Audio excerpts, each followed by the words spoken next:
We're on. Okay, Welcome we to on? the. Yep, we're here. We're here. So, welcome to the Avatar Slang podcast, with where I, Avatar Slang, along with a rotating crew of creative friends. Today's Ty.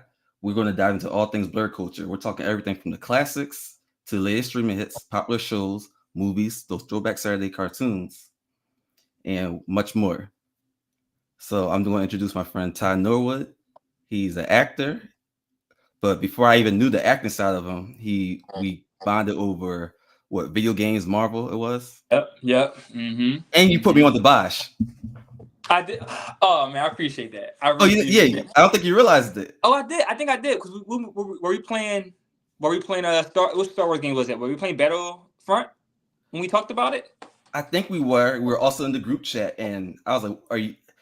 And you said something about watching Bosch. I'm like, "What is Bosch?" And you said it Mm, as if I already knew it.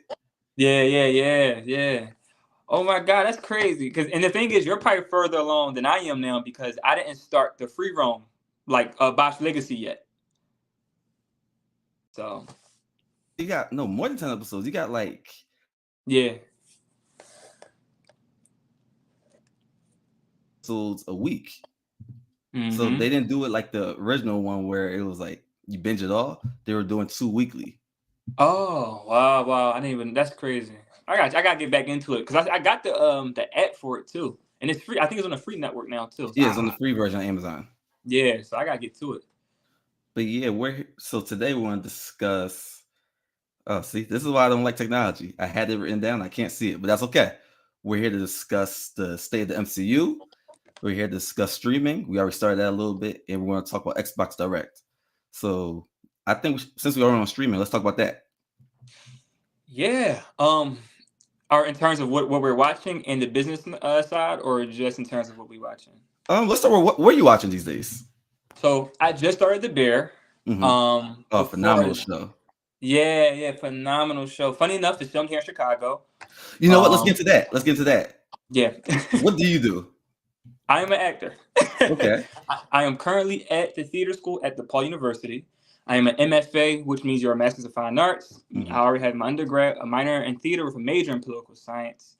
And it's a beautiful city to Chicago is a beautiful city to work in. As you catch the red line or blue line or whatever train you're on, you see filming going on. You see big trailers riding by to go filming or get done from being on set. So it's very beautiful and vibrant. But the underrated part about Chicago is not only its film and television scene, but it's also the second largest theater scene in the United States behind New York. So a lot of actors who go to NYU, Yale, and Juilliard also come here to find work because a lot of people it's a very underrated place to work. So they migrate here. Oh, okay. I just started to learn that recently as I started to see the post about Chicago, like obviously the bear, and they started showing other things that take place in Chicago. Mm-hmm. And Mm-hmm. that's when I was like, oh, I kind of low key knew that, but I never put it together. Yeah, a lot of I think even not all, but most of Dick Wolf, the producer show Of strip Law and was Order out and here. all that. Yeah, so like Chicago PD, Yeah, Chicago you're right. Fire, Chicago Med, and then also The Shy on Showtime is a big one. And there's a comedy that just ended with I forgot the gentleman's name off the top of my head, but it's a comedy on that streams on Max. My professor is Mhm. actually in the show, which is crazy to Really? think. Yeah. Dexter, I can't think of his last name, but he was on the show. The show just ended. I can't think of the gentleman's name. He's a comedian. Mhm. Dark skin, glasses. He was in Get Out. He played the best friend in Get Out. Are you talking about the funny guy? Yes, Oh, the funny. Yeah. I can think of his name. Lil Rel, right? Yes, Lil Rel. Yeah. Yep. So his show just ended. I think last year or a year and a half ago on Max. And my professor had a recurring role on it. Funny enough. Really? Yeah. Okay. So the So, show was on Max. It's Okay, I'm currently gonna on check Max. it out. I'm gonna check it out. Oh, it's called The South Side. I think that's what it's called. It's called The I South heard Side. about that. I just never got a chance to check it out. Okay, Yeah. I'm gonna definitely watch that. Yep. So streaming wise, what are you watching? So streaming wise, I just started to Bear, but in terms of things I finished, I really love Loki. I know it's split, but I really love Echo. I thought the the way just the storytelling Hmm. and I love cultures, Mm-hmm. because there's a thin line between culture appropriation and culture appreciation. And I think the Mm-hmm. MCU, in my opinion, nailed it with that particular series of just appreciating and learning and understanding a different culture from your own. And also, and this is more of like the acting side, especially the theater going on right Mm-hmm. now, you're seeing a lot of actors who are who use American Sign Language Mm-hmm. and who are deaf, and they're getting jobs, and they're being able to be part of work. A few years ago, a great film called Coda, if you probably I heard of. love Coda. It Yeah, won the movie of the hmm year award. yeah, Like yeah, yeah, what, yeah. 2 3 years ago? I think it's 2 years now. I think Okay. two, yeah, yeah, 2 years now. I think 2 or 3. And the best supporting actor, I can't think of the gentleman's name, who uses American Sign. Mhm. He won. I think he's the first to ever win Yeah, I think he was. Academy Award. Yeah, so like and that right there Was he is the just. dad in Coda? I believe so. I Okay. believe he was the father. But yeah, And okay. it's beautiful. It's beautiful. And then before I let you finish too, I had just saw the Christmas Carol at the very famous Goodman Theater, and one of the actors was also using American Sign, which was very beautiful. And the way they integrated it into the show, Mm-hmm. it didn't skip a beat. It was perfect. Okay. You know? So basically, while everyone's belly aching about being inclusive, you're celebrating it. Yes, 100%, hundred Yeah. percent. Because I mean, like, not to be funny, but deaf people don't deserve to be entertained. Exactly, it's crazy. Yeah. It's crazy, and it's like it's funny how, like, especially when you're in the majority in terms, especially in that sense, it's like Mhm. you expect everything to be like kind of like fed to us in like a natural way, but like you gotta remember, there's other people with disabilities who could also be able to enjoy these shows, video games, or any type of like media or entertainment. I totally agree. Mhm. So what was I gonna say? So while we're on the topic of American Sign Language, how did you do you think they included sign language correctly in Echo? I do actually. I had there's a friend of mine in the cohort who knows Mhm. some American Sign Language, and we were actually discussing it not about the show but before the show. He was saying like how one thing to do well is just do Mhm. it from here where you can see it and not all over the place. And then in the show, I Mhm. noticed they were definitely keeping it kind of, I say central, but it's kind of like more right central. Does that make sense? Which was Mhm. really good, which is easier to understand. And again, they done it in my opinion, a very respectful way, and in opinions of other folks who know more about that side of it, and they Yeah. they had no complaints. They really enjoyed it, and Okay. just and then the culture of like Native Americans, like Mhm. I think if I'm not mistaken, I think there's only about 4% of like Native Americans in the country, and they managed to do really well. Marvel even partnered with a I'm trying to think of the correct term to The use. the Choctaw. Yes, yes, yeah. You talk about the They Choctaw partnership. Nation. I might Yeah. be sorry that name. I forgot how to pronounce it, but Mhm. I think you guys know who I'm talking about. Yeah. So it was. I just think that type of inclusion where it doesn't feel like pandering. It's Mhm. it works really well. Like it's just beautiful. No, I So agree. And it's like, what's pandering? Like, different ethnicities exist. Like, who cares? exactly, Like, exactly, they hundred out here. percent, 100%. Like, We were just talking about that in class. Not the other day, today, and it's crazy how like sometimes all people mhm. say this, not just one side or one particular group of people, but a lot of people say like, oh well, they're just pandering. But I'm like, well, these people exist. Black, Yeah, gay, Asian, whatever. Like they exist and they should have a right to be a part of these medias of entertainment. yeah. Because I mean, if like we never phrase it this way, but now that they're complaining, if we go back and make everything white, wouldn't we be technically pandering to Wow, the white people? that's actually a good point. I never I never even thought of that. That's I actually a literally just great thought of it on point. the spot. Yeah, Like, 'cause that's a great point though. yeah, so it's like it's my wife said this to me the other day when you have to share more of your very big pie with somebody else. Hmm. It's not Hmm. that you don't have anything. You're just so used to having such a big pie that when you get sharing some of it, you're complaining. Yeah. So that Yep. goes for anyone who's in the majority. And I love how you add the majority because, especially with the American Sign Language being added to a lot of these shows, that's how some people view it. They're like, oh, why? Like, and it's just like that. To me, that's crazy. I'm like, well, don't you want them to be able to see them not only enjoy themselves in their work and our work and sorry, not our work, but the work. Yeah. Let them be a part of it. Like it's ours. Who owns art?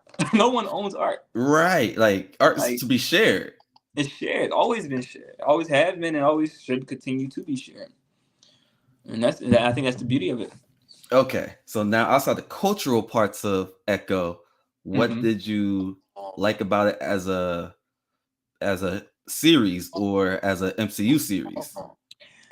I And think. I'm sorry, before I should include this.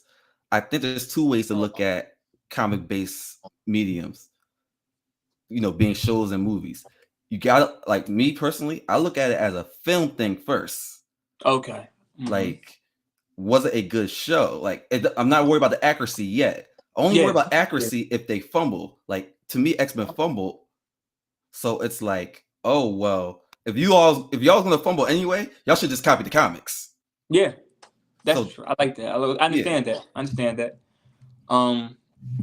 For me, I had that little brain part. For It's me, all I good. enjoyed it.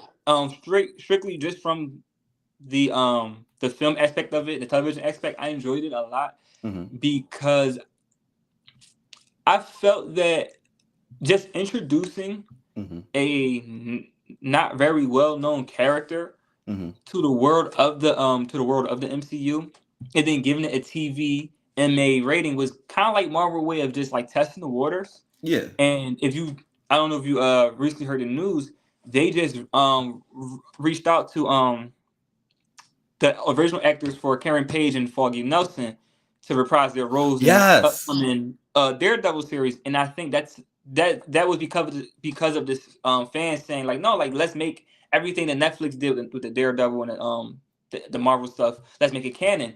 And now we have that, and that was kind of Echo way of like tying everything again. Now you see Kingpin again, and now the story, in my opinion, was, I think the ending could, I think, and this is not just with the Echo series. I think this is like endings in general for MCU movies and streaming service streaming shows. Sometimes the ending is a little tied up too quick, but with the exception of the ending, I felt that the story was the pace was on a good roll, especially that first episode. First episode, they're going back, detailing everything, giving you a refresh, a summary of everything that happened beforehand, and you can just enjoy it. And then in terms of the writing, it made me care about Echo's character and the family Okay. dynamics. And I think that's what it is for me, just as an actor myself. Like, yeah, you got these other technical things, but did the story make me care about the character and the characters? And it did. It made me care so much that at the end I was like, hopefully they're not about to like do another like thing where they're trying to kill Kingpin off or he gets injured again. I like how they, of course, the comic book recently just ended where he becomes mayor of New York. They're leaning into that. So now we get to Also, that see happened that. recently in the Yeah, comics? I think that was no more than 3 years ago. They probably did it because I know for a fact it was, I think it's called Devil Reigns. I think it was a Daredevil story. It had to be like 2 years ago, 3 at the most, 3 at the Okay. most. So I'm happy to see that they're developing that because they kind of went there a little bit in Daredevil season 3, but now I think they're planning to like have it fully fleshed because he wasn't like a mayor in season 3, but he was kind of like viewed as the hero, and he had like a lot of points and opinions and all that. So I Oh can't yeah, wait. in season 3, he was like kind of in the public eye in the mix as like Yes. Yes. like I forgot what, I don't have the term for it, but he was with the, what they call it, the big wigs. Yeah, pretty much. Okay. Yep. Okay. Pretty much. Because he was always underground. Okay. Yeah, I should have refreshed myself on Daredevil, but to be honest, I don't have the time. But It'd be like that. but yeah, what I liked about Echo, I loved the first episode. That's probably my favorite first episode in of any MCU. series. Yeah. Yeah, yep. I'm not saying it's my favorite series, but that first episode was the best opening for me. Yeah. It doesn't help that I liked Hawkeye a lot, the internet doesn't seem to love it as much as I do, but I loved Hawkeye. I did too. For a lot of reasons you said, not to speak about Hawkeye, I'll bring it back, but it made me care about the characters. So I feel like they brought that same energy to Echo. Mm-hmm. The fight with Matt Murdock, I enjoyed that a lot. I enjoyed the choreography. There's that one part when she was kicking him, she held the kick, she chambered her kick and then swung it at him. Do you remember that part? Yeah, I remember. I remember. And then I loved the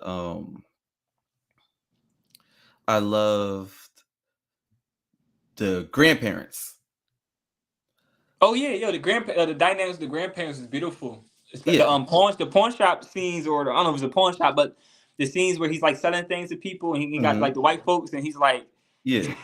he gets him to buy it, whatever, and he's like, he really don't want to sell it to him, but the nephew helps. I'm like, yo, it was beautiful, man, because like those little things too, those little pockets of normalcy, normalcy. Yeah. So it's like those little pockets of, okay, not everything is the world is coming to an end, or the bad guy got to fight the good guy, fight the bad guy. It's family. It's like, okay, they own the shop. Yeah. They trying to just get the bills paid, and this is the work they do. It's very beautiful. And the thing is, a lot of people, like, we read comics. Yeah. They're not mixing that much in the comics. No. Like, it depends on the comics, but a lot of times it's about story. Yeah. It's about dialogue. It's about characterization. Yeah. So when people are saying, oh, they're not doing enough in these shows or movies, I'm like, this is what I expected. Yeah. That's the big thing for me too, because a lot of times, again, also I want to add this too real quick in terms of like the MCU, especially with their television division and their shows. So people gotta remember, like, yes, the MCU normally has like a target audience, but every show is not for you. And I think some people forget that. That's a fair point. Because the show I really enjoyed was She-Hulk, and a lot of not pointing to a group, but like a lot of men of different backgrounds were just like, oh hey, I didn't like it, and I thought to a second, because the one thing they didn't like was Megan Thee Stallion there twerking and everything, but I'm like, well, do you think that was really geared towards you? And it's almost like, because every movie or every show is not geared towards every audience. That's why you have ratings of rated G, PG, PG-13, rated R. They're trying to get certain audience, and not everything is universal. If it was, then we wouldn't have TV ratings. If it was, we wouldn't have sensory warnings, or like not sensory warnings, but like warnings on music. So everything is not catered to everyone. Some things are just catered to like a specific people, and I think that's the beauty of Hawkeye and Echo that I really enjoyed. Well, it's more so Echo, She-Hulk, another show. Even WandaVision had like it's moments of like, yes, you want to know what this character is doing, but like it's okay to not like it, and then not go on the internet to bash it, and then tell the world you don't like it. The thing is, they're going into these things that are different, not wanting to like it. Because let's be realistic, Marvel was on the political spectrum was always they always leaned left. Always. So now they're like mad that they're leaning left. So they're using that against them. So they're like, oh, the Marvels? That's Brie Larson. That's 3 chicks. They're being super woke by adding an Indian girl and a black woman. I don't like it. And it's like they're going into it wanting to hate it. So they're telling their friends, and that's how the hating spreads. Exactly. So, exactly. And the beauty of it, and I think the beauty and the crazy part of it is these aren't original characters. These characters have existed in the comic medium. So for you to really, like you said, they've always been on that progressive turn. Even look at Stan Lee and Steve Ditko when they first started writing, and Jack Kirby stories. Oh my God, Jack Kirby whole thing about the Silver Surfer was him using him as a vessel to speak his political and social views. Yeah, and his observations on human life. People don't understand that. Stan Lee already came out. This is not a rumor. This is not a pick me thing. Stan Lee already came out and said Malcolm X, Martin Luther King were Professor X. Were professors like that. That was the thing. These ideas are not new ideas. That's the British dialect coaching coming in. These are not new ideas. Like, these are things that from the very beginning, comics always been progressive. It's Yeah. always been, and it's just please let us. I know I Hold did on, see let me that. I read do that want to. to Yeah, I do want to the comment audio on that. people. Yeah. So for the audio people, uh, um, commenter said, "Please let Silver Surfer be a man." Matter of fact, let's adjust that real quick. Let's adjust that. So here's the thing: why do you want Silver Surfer to be a man? If the story is, in its essence, is all the same, what does it matter? Like, don't white man my podcast by saying let it be the way it used to be. You gotta give me a reason, because you know what? Let me just put it this way: some characters, what demographic they fall into is an essential part of the character. Mm-hmm. Some characters, it's not. Whether Silver Surfer is a man or not, from what I know, it hasn't really mattered. Mm-hmm. Mm-hmm. Magneto being Jewish, or at least oppressed, Yes. matters. That's a Yes. key part of his character. Static Shock has to be black. Yeah. Professor X, him being white isn't a big part of his character. It's No. not. No. Um, there's characters where being white is a part of the character. It's just not in the way y'all want it to. Like, Yeah. um, yeah, I mean, like I already said, I already named Magneto. He's a white Jew. Like, that matters to his character. That Like, matters. That's very important. And like then I Miles want to ask Morales, you too. Oh yeah, Miles Morales, like he has to be Afro Latina. yeah. But yeah, I go want to ahead. My ask bad. no, you're good. I want to ask that to your point about Magneto. So a few years back, John Carlos Esposito was rumored to play a villain, and I was saying that I believe, especially considering the time frame now, if not when, but I mean not if, but when they bring the X-Men in, I'm saying this live, saying this right now. I think Magneto and Professor X will be black, and I think I think they're taking it from World War II because they're just too old at this point. That's almost 100 years ago. Yeah, because we're They're in a going, drifting timeline comics. yeah, He's gonna be too it's gonna old be to be a more Holocaust survivor. way too old. So I think I think it's because I think now because of that they're going to be civil rights activists, Yeah, and so you have to that's going to be the retcon it spectrum. to him. Maybe his family got attacked by a mob when he was young. You're gonna have to retcon it sooner or later. You're gonna have to same because the same with Punisher. It was very small, but he started off as I think he didn't. Now it's in the past it was Vietnam War, but now it's the Afghanistan War. Yeah, they keep Because adjusting as time goes on. you got to, you Let me got read to. another comment to the crowd. The same person commented, because that's all I see, and I don't care what race they are. I don't want to see Storm played by a man either. This is why this is why you shouldn't be arguing with comic folks. Because Storm being a woman matters to It's, her it's character. essential. It's essential to It's our character. essential. Hmm. The mutants aren't immortal. Some aren't. Not that I know of. Some definitely can die. No mutants are immortal. They never even try No. to say that. They're Yeah, just no. people with powers. Yeah, like that's They're just regular people. no, they're just regular people, man. They age. They age. They Yeah, die. like only Yeah. Wolverine. That's Wolverine's power is to be immortal, basically. But Yeah. being a mutant doesn't make you immortal. Yeah. But yeah, I do agree with your point about the Professor X thing. But do we want to talk about the state of MCU, or do we want to stay on We can Echo a link little right. bit? What's perfect? No, we actually already the segue is there because that Okay. segues into it as well. Okay. So the state of MCU, I will give a quick timeline on people who don't follow that part. Mm-hmm. So the MCU has Disney overall has taken box office hits. Yeah, overall. Financially, I'll be honest. The only reason I would care financially is because if certain movies don't do well, certain movies won't come out. But Yeah, I don't really care how much these rich people get. yeah. And I That's don't it. mean millionaires, but these billionaires. I don't care. Can I add to that actually? Yeah. Like, and coming from a person who is in the industry, and oh yeah, I just want to hit on Roy real quick. Yeah. Oh yeah, we know, bro. Just asking just real quick. I feel you on that. I feel you. But just and also as an actor for myself, that's the tricky part about it. So these producers and these production companies hire us, but at the end of the day, these are forget millionaires. Some of these guys are straight up billionaires. Yeah. So it's like it's hard to completely care, but at the same time, it's like, oh, but that could be the next job. That could be the next gig. Yeah.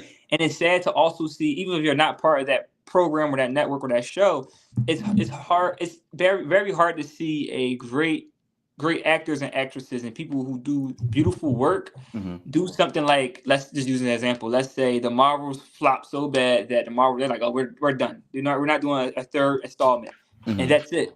That really sucks. Yeah. But like, and I agree 100% with you said, like, you care because you want these stories to be told, but at the same time, freaking billionaires who are, you heard what Bob Iger said, he didn't care. He only bent the knee for the SAG-AFTRA strike because he pretty much had to. It was rumors that a producer even came out and said, like, all we gotta do is wait it out until they're homeless and then they'll be back again. Oh yeah, I saw that on Work. Instagram. Yep. Yeah. So these people are crazy. Some of these people are crazy. So to the MCU thing, like I said, I don't care. But I mean, I do care. But people are in this frenzy where they're saying, I see in comments a lot, and even podcasters, I mean big podcasters, saying things like, "Oh, we haven't had a good movie since Endgame." Let me say something. I'm looking right into the camera. You guys are lying. And I'm talking to Van Lathan's friends that be on the Ringerverse and all that. Good podcast, but they're lying because y'all only started saying that last year, like end of last year. We've been liking the MCU for most of the pandemic. Yep. It's just when what came out that they started saying we're in, like, I don't know, some of the shows, I can't even think of it. But yeah, we liked WandaVision. We love WandaVision. Yeah. That was the standard. For like when that was the first MCU show to drop, and everyone literally said, we want the shows to be this good. Yeah. Simple as Loki came around, we loved the Loki. Yeah. Moon Knight came around. From what I've read in the comments, we love Moon Knight. Shang-Chi as a film, it was a financial hit, and it was well received. Same with Spider-Man. Right. No Way Home. Yeah. So that already is a lie. These movies are making, not only financially are making billions of dollars, but also audience and critics alike are receiving them and saying, "No, like we enjoyed this." Yeah, Black Panther 2, people liked, like they loved it. They loved it. They're changing the narrative. Ever since Quantumania, people started lying and said we haven't had good movies since Endgame. And it's like, no, we were watching all those movies. And then my biggest. Hold on, let me read this to the audio people. Our viewer Rory Wilson says, "I think the MCU shows peaked at Ms. Marvel." That's a fair assessment. I mean, I think Loki was better. I think Loki season 2 was better than Ms. Marvel, though. No, it's not my opinion. I'm just saying I can see someone saying that. So I'm saying it's fair because at least you're not saying we haven't had a good product since Endgame. That's true. Endgame 5 years ago now. That's better. That's more realistic. That opinion is much more realistic opinion and approach to it. If instead of like, I think the MCU shows peaked at Ms. Marvel. That's way more realistic than saying it had been good since Endgame. And I also want to add too, not everything in phase 1, 2, and 3 was good. Oh yeah, we've been talking about this point for a couple months now. Yeah, dig into that. Then I'll add on. Yeah, like Thor: The Dark World. It was okay. And the internet even made fun of it. They made fun of it. Another one. It's hard to keep. Rory, I'm gonna be honest. It was hard to keep up with Loki, man. I never rewound it and showed. I'm sorry. Yeah, that's fair. That's fair. But also want to add too. I didn't like the second Guardians movie. Now, apparently, that's the perfect trilogy. But a lot of people didn't like the second Guardians movie. Oh, see, I didn't know that. Yeah, I didn't hear much conversation about it, to be honest. Yeah. Okay. That's another one. Iron Man 3 was very split. Oh, Iron Man 2 in the moment, people criticized Iron Man 2 was split, in the moment. Yeah. Like people just like Robert Downey, but that trilogy wasn't considered like perfect. No. I'm trying to think of another one. The Hulk. That was not well received when it first came. I didn't know that. People don't remember it.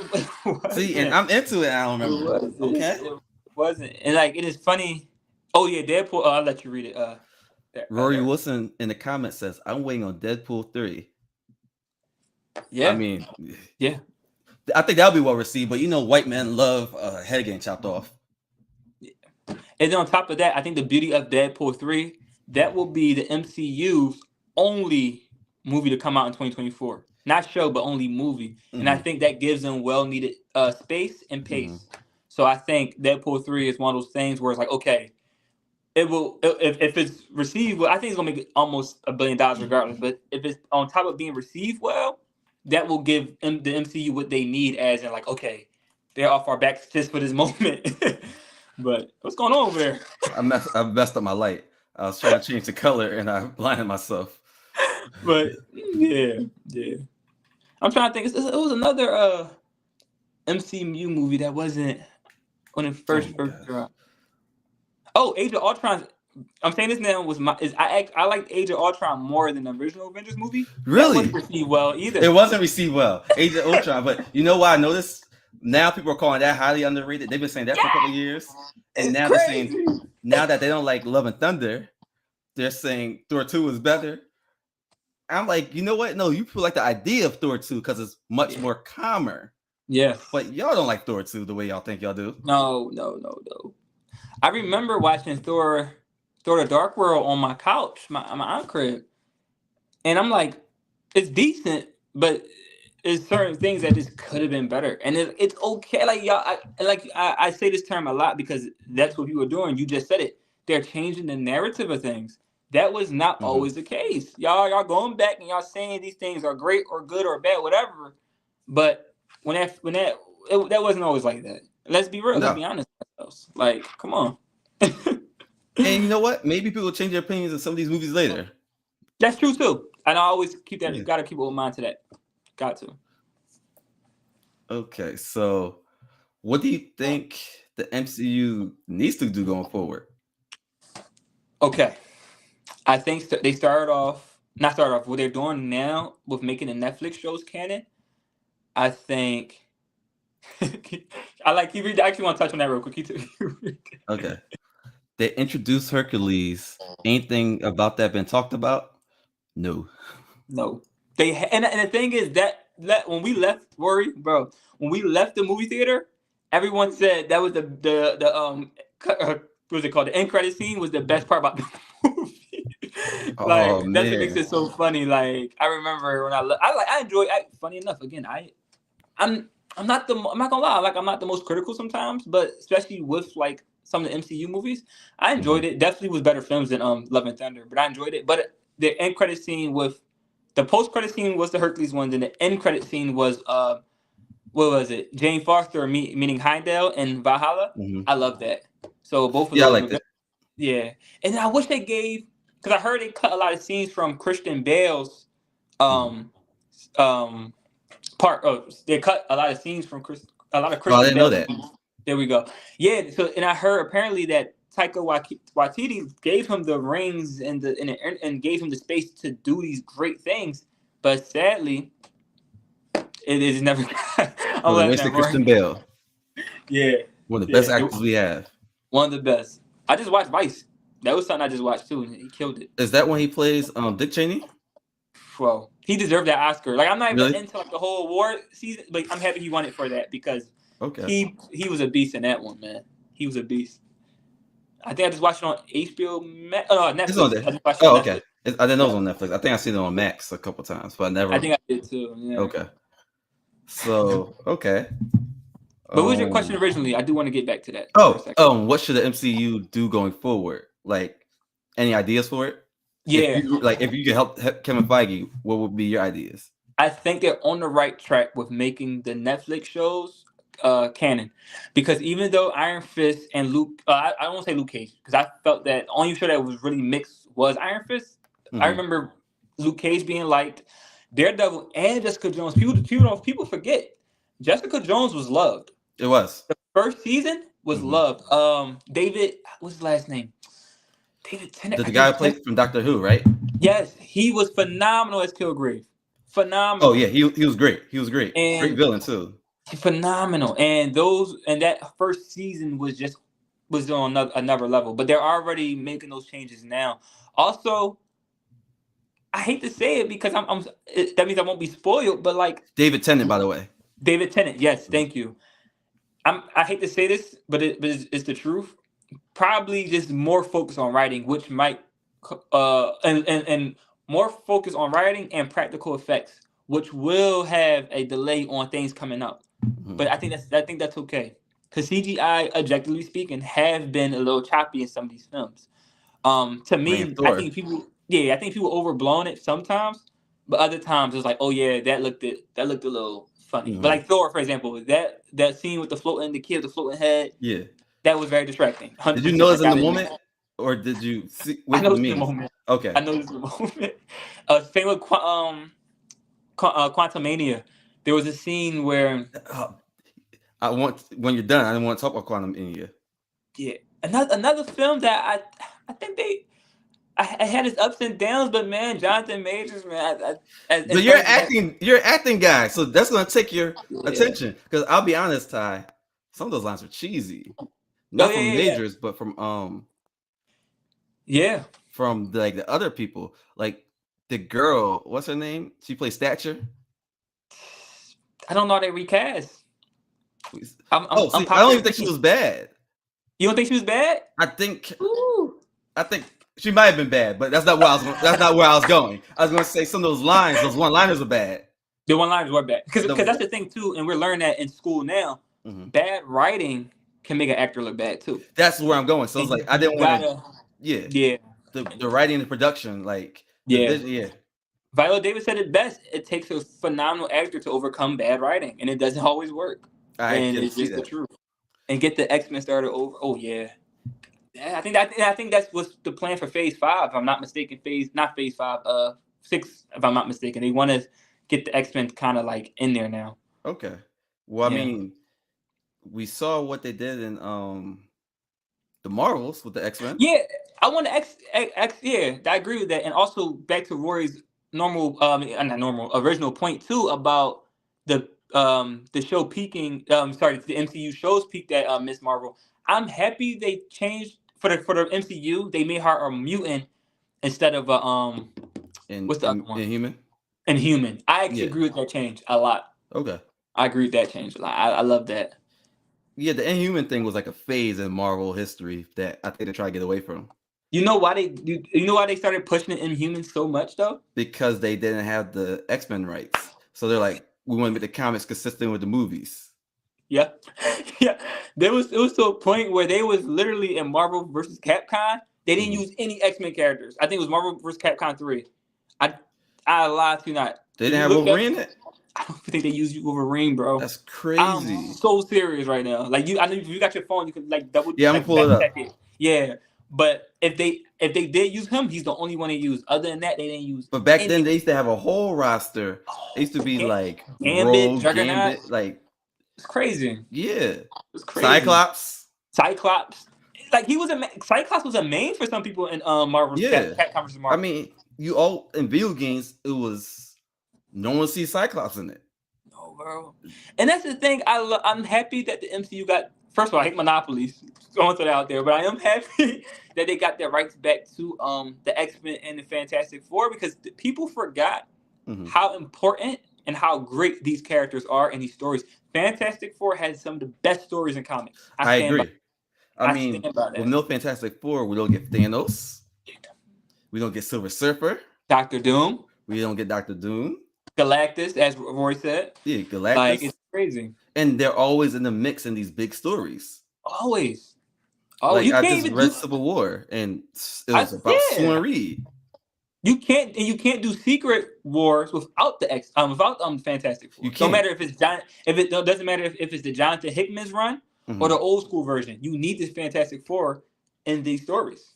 So we also need more science people, Marvel wise. You need Reed Richards. You need Reed Richards. Like, yep. My regret is, like, I'm saying it like I produce it, but my regret is that we don't get to see Reed and Tony have a science argument and all that, or have like their little banter. Yeah, because it happened a lot in the comics. Reed, Bruce Banner, and Tony Stark always had like their science bros moments. So I'm sad we can't see that. That's crazy. That's crazy. And Tony versus Dr. Doom. I was reading. Superior Iron Man run, was that the one? The what? The Superior Iron Man run. Was that the one where he had like the beef with Doctor Doom? I honestly just saw a YouTube short on it, but I don't remember. But can I ask you something real quick? Yeah. Is it true that Doctor Doom never beat Tony Stark in a fight? I've read that somewhere recently. I don't know. If I that don't know. if that's true, that's kind of wild. I don't know. Because I Doctor do. Doom is made to be OP. Yeah, that's true. I do want to touch on because Roy asked What you he didn't want really to ask the touch it question, up? but that is true though. Reed's son is a Omega level mutant, and he's a town. He can warp Oh, Franklin time. Richards. Yeah, he can do warp reality. He's literally in a walking Infinity Gauntlet. Yeah. Like he can do anything. I don't know if the MCU will adapt him that way though. I don't think so. And he's related to Kang or something like that, right? They have some type of relation. Yeah. They do. Because Kang's last name is Richards. Yeah. Okay. Nathaniel Richards. Yeah. So they do have some type of Yeah. connection there. Okay. But yeah. But yeah, what? Hold on, I don't remember the topics we wrote. Give me 1 second. No, you good. You good. We getting into it. We get into it. Okay. So, what are your top 3 MCU shows? Oh, that's easy. I know off the top of my head. We got Loki just became number 1. Mm-hmm. Moon Knight is a close second. Episode 5, Having My Feelings. And then number 3. Maybe it's not. Number 3 is hard. Hold on, not as easy. It might be WandaVision. That's solid. It might be WandaVision.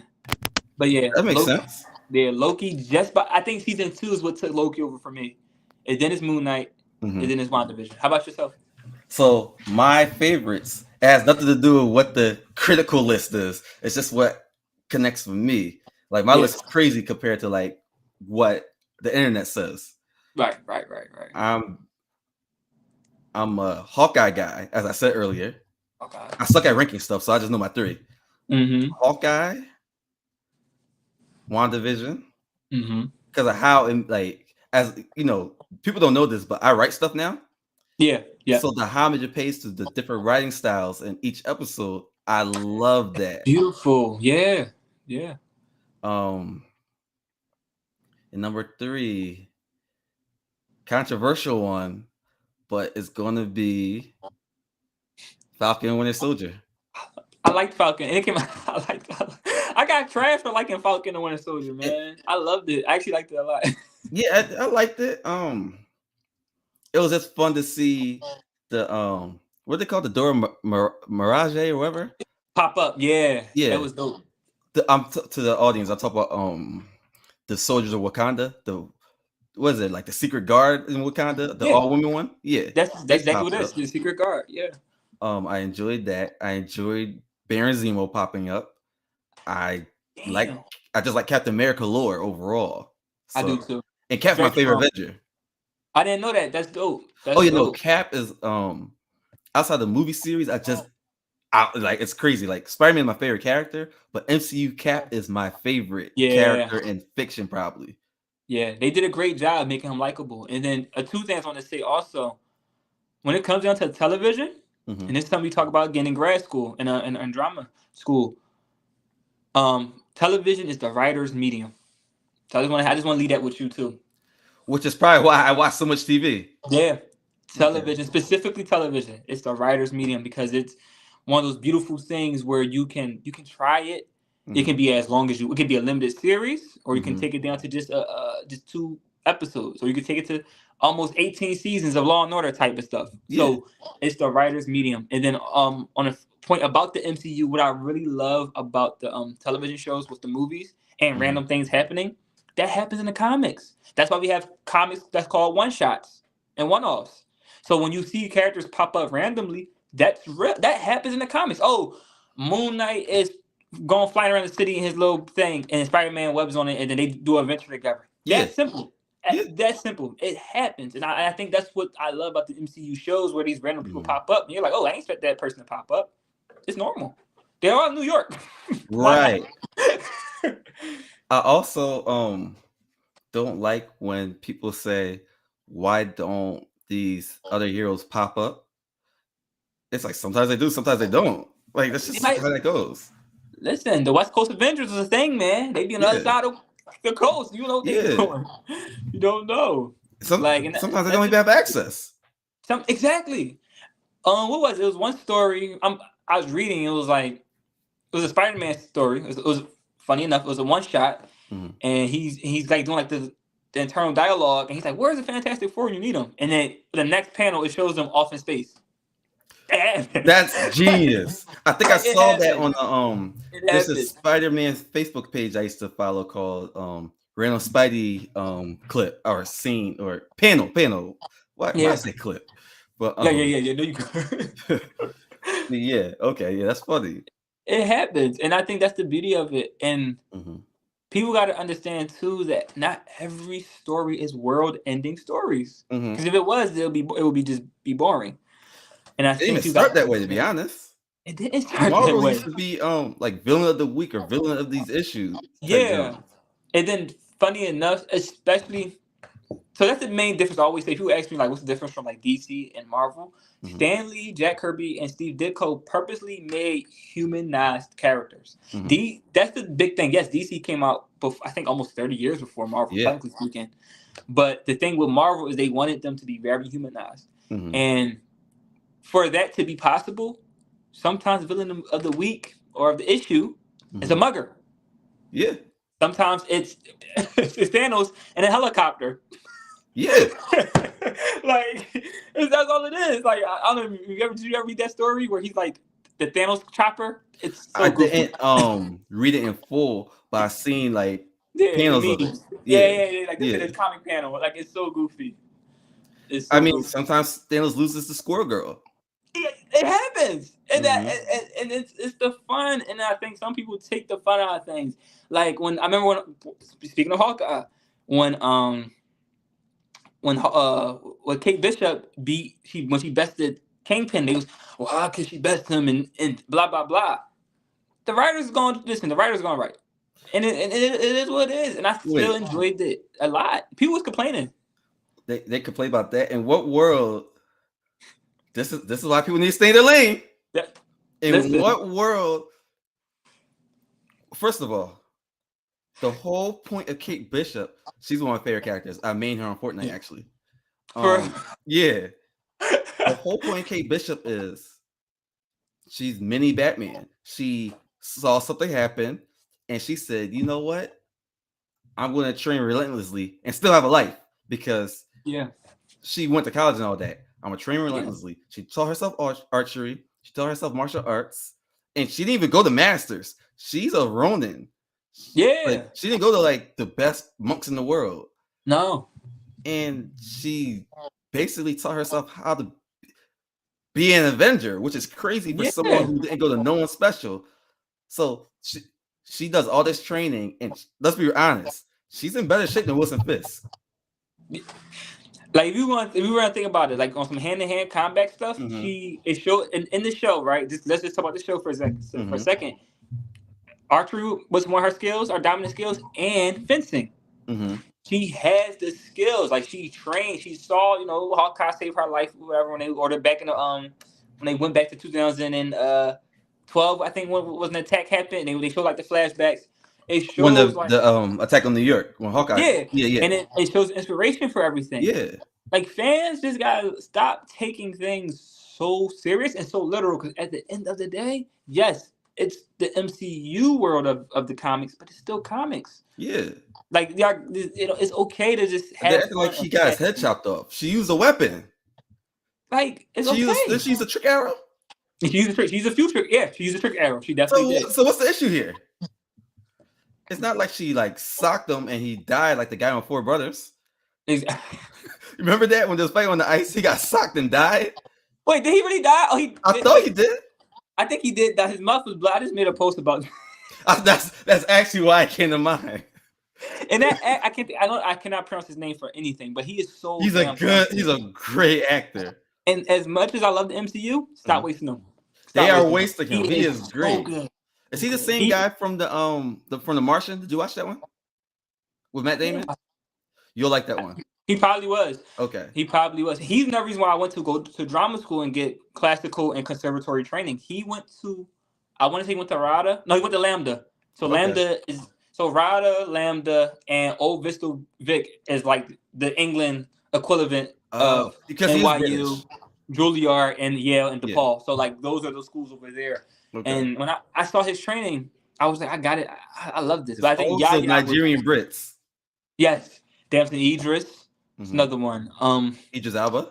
Idris Alba. Like those guys, man, they're super Is the talented, guy and from they Get have. Out on British? He is Daniel Kaluuya. Okay. He's See, British. those Nigerian Yep. British people. Yep. That's And the yeah. one area where colonialism went right. And it's crazy because I tell people are like, especially not understand our industry. Let's say if you choose to go to Penn or you choose to go and get an MFA in creative writing or writing, that's really important and good for you because like people don't understand. People are like so like, oh, well, why do you have to go to drama school to become an actor? That's the thing now. Regardless of your opinion on like what's going on right now with actors and everything, a lot of actors now. Oh, the woman who plays Rambo. What's her? She went to Juilliard. I can't think of her name Her right now. name. Keep talking. I'll find her name. Yeah. She went to Juilliard. Jonathan Majors went to Yale for his MFA. Yahya Abdul-Mateen went to. He's supposed to play. He's supposed to be playing. I can't think. Oh my god, my brain is everywhere today. But he's supposed to be playing a character in the MCU as well. Wonder Man. And he went to Yale. Who's playing Wonder Man? Yahya Abdul-Mateen II. Oh, I did know that. Yeah. Okay. So a lot of these actors are more and more actors you see now are classically Tiana Paris, by the way. Tiana Paris. She went to Juilliard. She did go to Juilliard. Brian Tyree Henry, who plays Miles' father, and he was also in the Internals. Mm-hmm. He went to Yale. Yeah, he went to Yale with MFA. Okay. Dude was like Tony nominated only at 3 years after graduating, like from the Yale program, if I'm not mistaken. Like, oh no, he's great, and he's in great stuff too. Yeah, like between that Atlanta. Oh yeah, oh my god. His relaxation in Atlanta is what is my favorite part about it. Look, let me read this comment. So, because it's good to like a good way to get into that topic. Rory Wilson says, "I never knew people went to school for acting to this scale. I thought most actors were found on the street. You know what? I don't think I knew either. But as I started becoming a TV dork and I start looking at people by name, and I'm like, everyone went to school, even if it's people who went to USC or people who went to Villanova. Yeah, these people be in school. Yeah, Sanaa Lathan went to Yale. Tate Diggs went to Syracuse. Yeah, Tate Diggs went to Syracuse for his undergrad, and then Sanaa Lathan went there for, I'm pretty sure, her MFA, if I'm not mistaken. Meryl Streep went to Yale for MFA. A lot of Robert Williams, the great late Robert Williams went to Juilliard. Jessica Chastain, Juilliard. Oscar Isaac, Moon Knight went to Juilliard.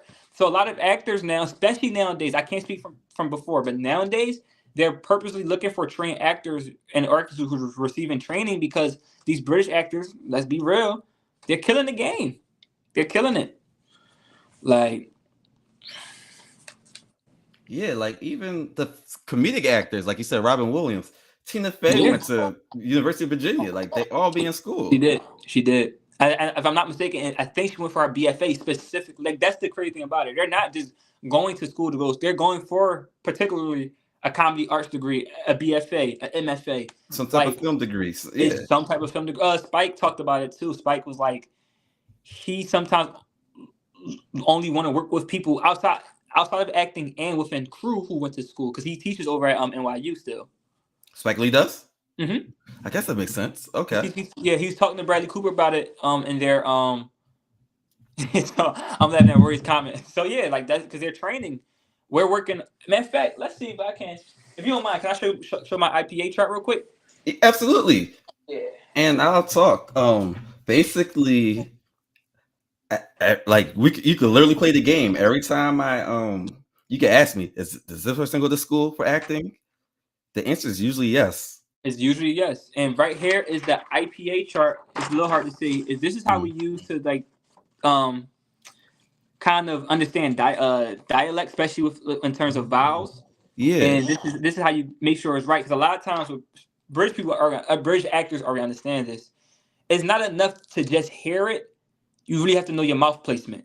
And that's what we work on in school. So give me a few weeks, I'll pop out the British accent for y'all.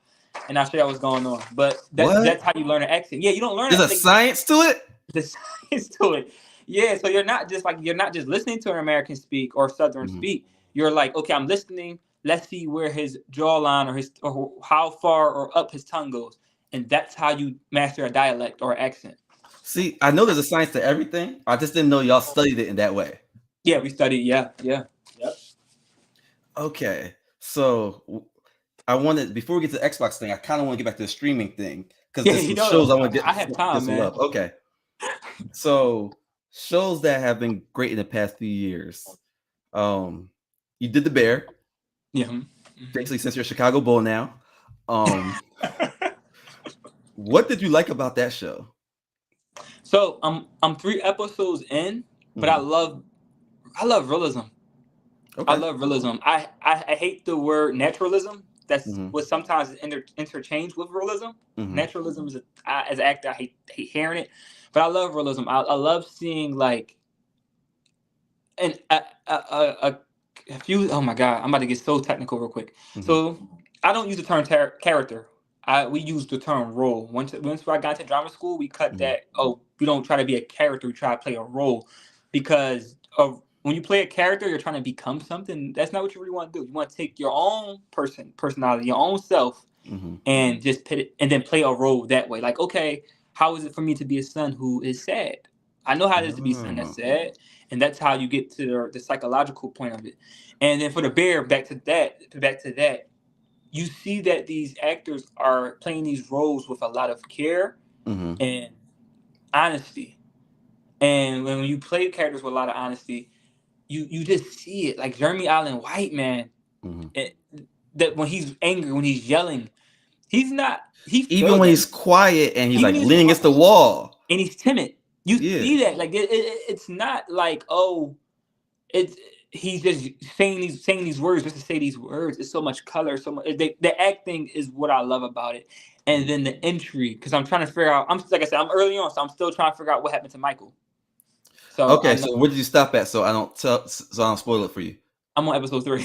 Okay, so wow, so you're in for a ride. This Yeah, show is like yeah, I don't even know where it's like it's top tier. Like some of the yeah. shows I was watching, I thought were top tier, but this is gonna blow you away. Like this show's crazy.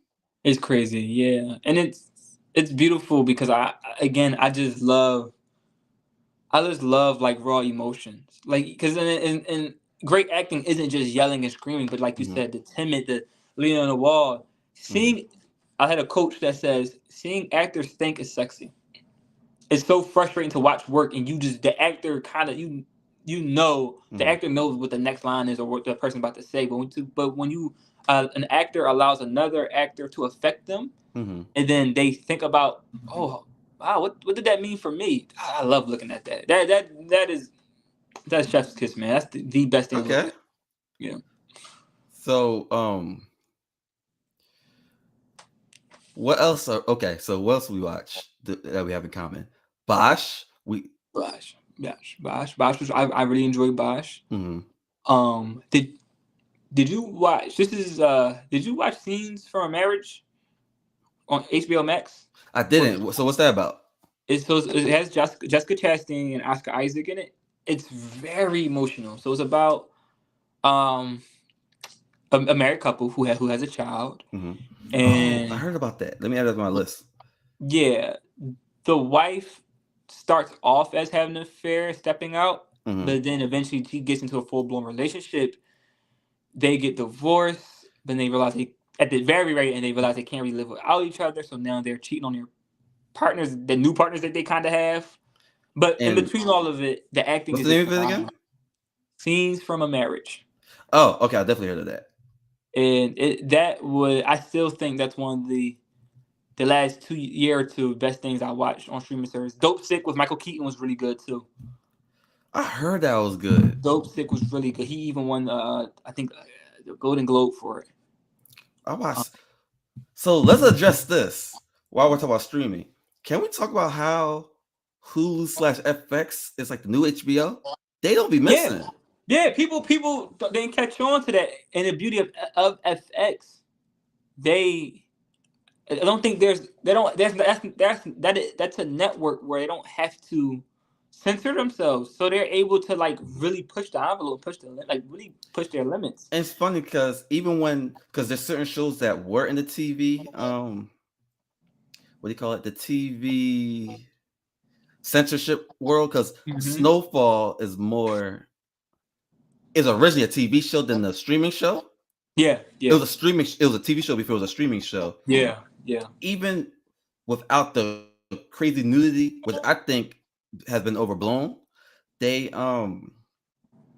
they find ways to just captivate you. Like I think Game of yeah, Thrones, phenomenal show, but a lot of cheap nudity in it. A lot of like, you know what I mean? A lot of shock factor, the head getting cut off. Do you see what I'm yeah, saying? yeah. Whereas FX doesn't need that. They just tell They their don't. story. I don't think, at least from the shows that I had watched from FX, for me personally, I don't think they ever missed. Like, Oh, I let gotta me really think put this about it. comment on. Gotcha. Test Films, one of my YouTube subscribers says, also FX passed on Breaking Bad and they forgave themselves for it. So I guess that means that makes sense. So they were, I guess they're looking like we didn't capitalize on Breaking Bad, so we need to Yeah. those type of shows that like they call it prestige TV. I think we're going Mm-hmm. to nail it for now on, and they're nailing it. And Yeah. to his earlier point, I don't know how to say the guy's name, but I see his name a lot. Zaslav. Oh, that's I didn't know he said that. Oh, okay. Okay. Yeah, so yeah, he is the one yeah, he is ruining HBO. He is. With Yeah. all the show removals and all that, whereas FX just keeps things in the library. FX slash Hulu Yeah. keeps things in the library. Yeah. I think the merger, personally for me, we'll see in the future. I don't think the merger with Discovery and HBO, I don't think it's been helping the streaming services, their Mm-mm, streaming service a lot lately. mm-mm. Hopefully something changes. But the rebranding was okay, cool. You cut down the max, okay, all right, whatever that does. But just in terms of literally taking, like, you don't take originals out. Like that's the No, one. You don't take originally owned things out of your streaming service and then allow other and give licenses to other streaming. Like I didn't understand that. I still don't understand because even because some things from HBO, like strictly from Warner Brothers, who was HBO, are mm-hmm. on Netflix now, and I'm like, oh, Oh, so the is that a issue with that deal? is what I learned was Netflix has such a stronghold in the marketplace that Oh, if you so have you heard about the Suits being revived? Not as a new show, but Suits is a big deal now yes, I heard about that. because Yeah, Netflix has that branding power. yeah. If people see you on Netflix, turn you on, the way it trends is different. Those Wow, other apps don't have that power. wow. Hulu might be second as far as, oh, I watched this random movie on Hulu. But right now, Netflix can bring back an old show and give it Yeah, power. So HBO is like, dang, we messed up. Now we gotta rent our shows out to the Netflix. So yeah. Insecure is on Netflix now. Oh, are you Um, serious? yeah. Oh, what? That's my okay. Well, that answers the question. And people are Damn. more likely to buy Netflix than Yeah, HBO Max. I yeah, think had you kept the HBO Max, I'm not a business guy, but I'm yeah, just yeah, giving my perspective. yeah, If you had kept yeah, as HBO Max, it feels more powerful than just Max because I'm saying this as a black kid who most of his life my we didn't buy HBO. I was just happy to have cable. Just having yeah, cable was a big deal. yeah. So now that I'm old enough to use money, like when you get older, you use your money to buy things you never had.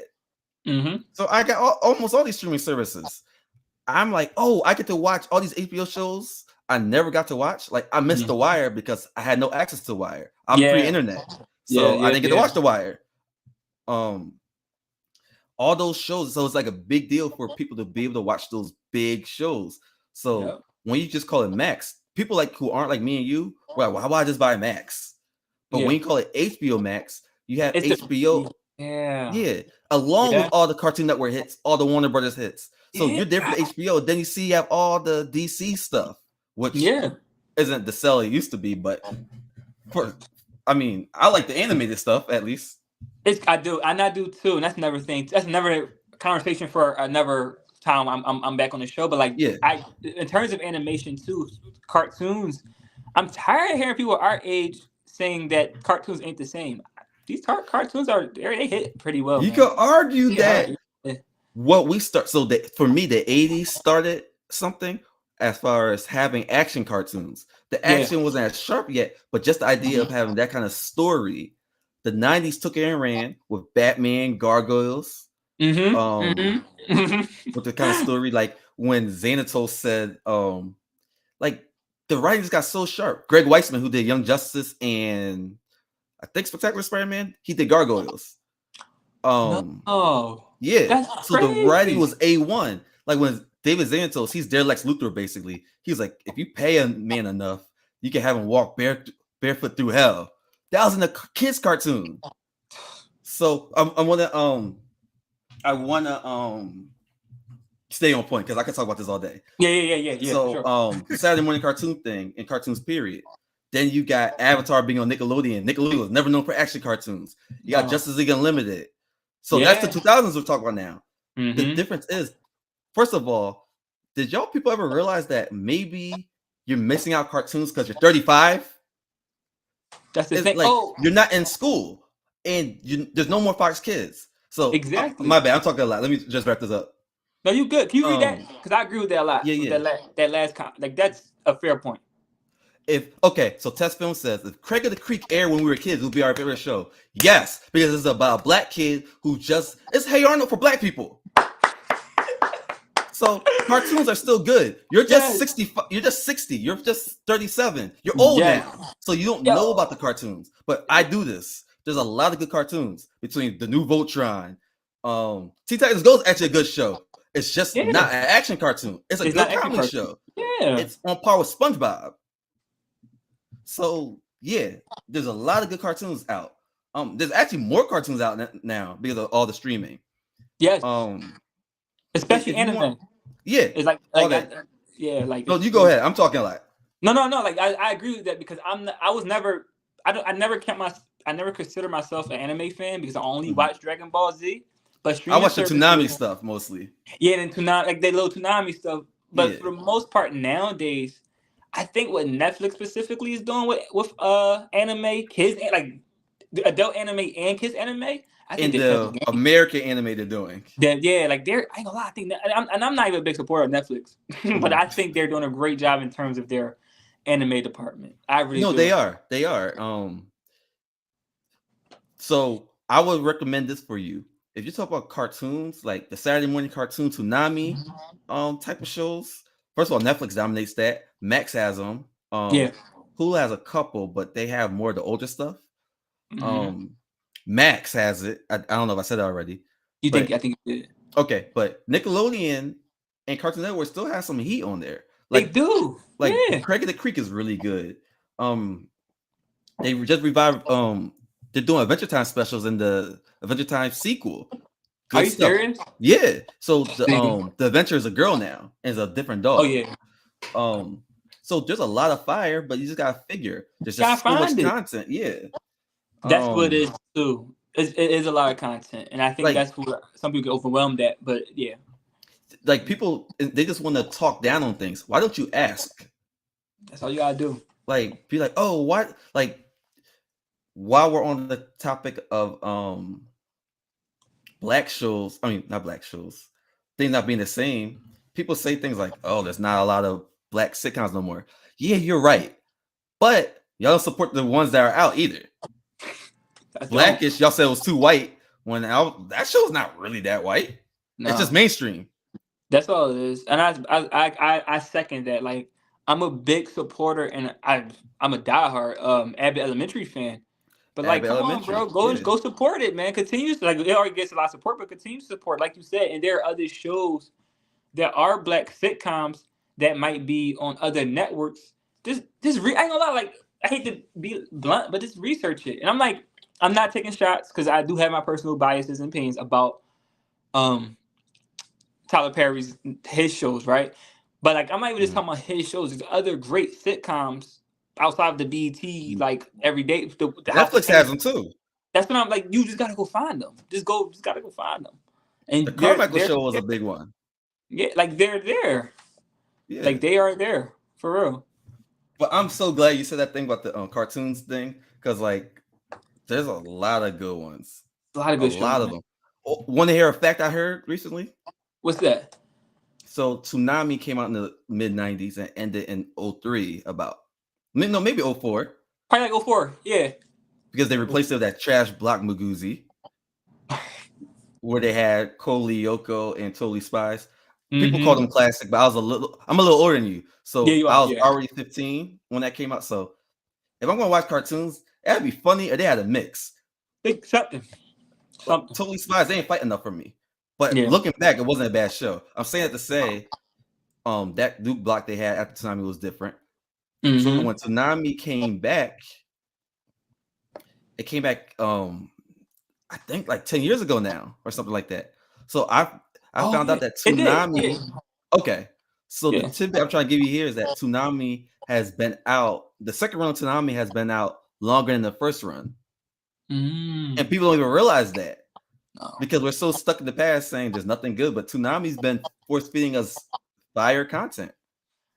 You know what? And as an actor, as an artist, I won't just say actor. As an artist, that has to be so draining for me to every time I watch a film, television film or a cartoon, to say this ain't like the old stuff. This isn't like back in the day, or I don't want to work with these people. This script is not enough because it don't rhyme me nothing from like people got to get out there how horses, man. Like it's Yeah, so much good content out there. You just gotta be open to it. And I'm not saying you gotta like it, but like this, y'all not even trying to like it yeah. though. Y'all Y'all so y'all not even closed trying to know it off. exists. It's crazy. Like I was watching American Fiction and The I heard that was Holdovers. so good. That's gonna be my next movie. Yeah, American Fiction. I just finished watching The Holdovers. Two films that really remind me of like older films I watched growing up that inspired me. Here they are. What new like not well Alexander Payne, he's been directing the game for a minute, but I can't think of the guy's name, but the writer of American Fiction, he wrote some beautiful stuff. Same with Barry Jenkins. Barry Jenkins, He's the 12 whole Years a Slave, right? I'm sorry, Is he 12 that's Years a Steve Slave? McQueen. Oh, okay. Oh, Moonlight. Yeah, Yeah, Barry Jenkins okay. wrote Moonlight, and then if Bill Street Could Talk, that guy, he's He not wait, that he did that? old. Yeah, he Did wrote it Bill and Street? directed it. I didn't Yeah. know that. I watched it. That was a good one. Yeah, and my thing is like there are still people. Oh, I'm sorry, not the first every person I heard. Yeah, like seriously, like it's like you just got to be open to watch them. I remember when I first saw a trailer, people was literally in the audience, because I was in the theater watch when I first saw a trailer for the Holdovers. People were in the audience literally saying like, "Oh, this movie's gonna suck."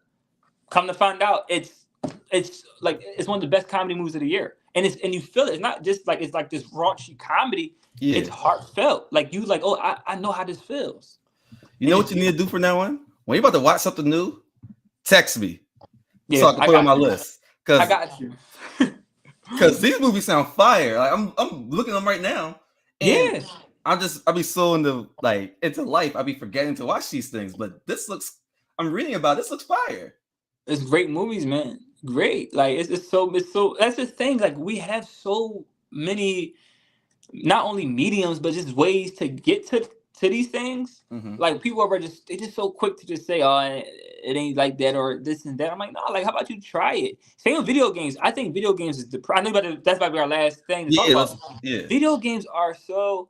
Oh yeah. Godzilla minus one. I'll let you read it. Yeah. Okay.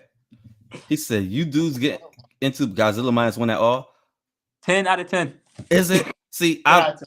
all my friends. I'm a failure for not watching it yet because I'm on Instagram, on Threads, and that's what everyone's talking about. Everyone. But school's been killing me, so I can only watch the streaming stuff sometimes. Yeah, and the thing about it is, I don't let FOMO usually get to me, but 11 out of 10.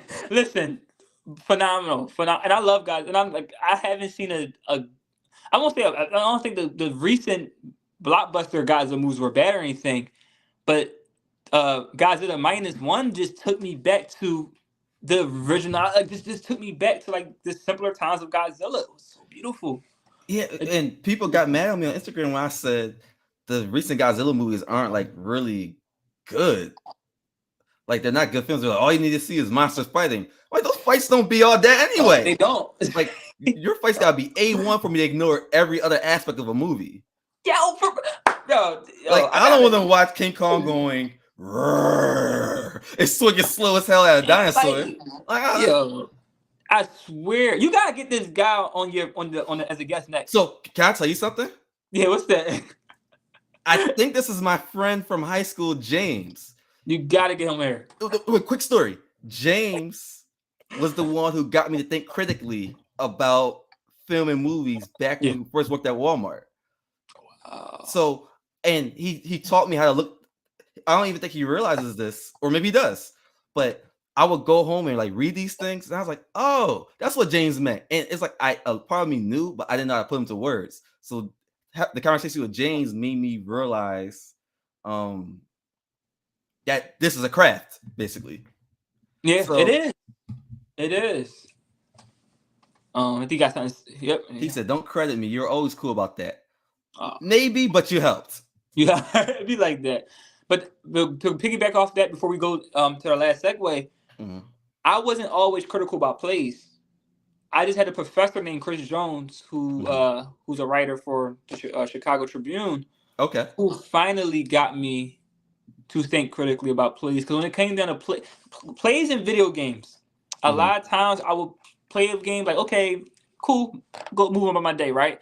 Same with a play. Okay, I can tell bad acting, but in terms of the story, I was like, okay, it's cool.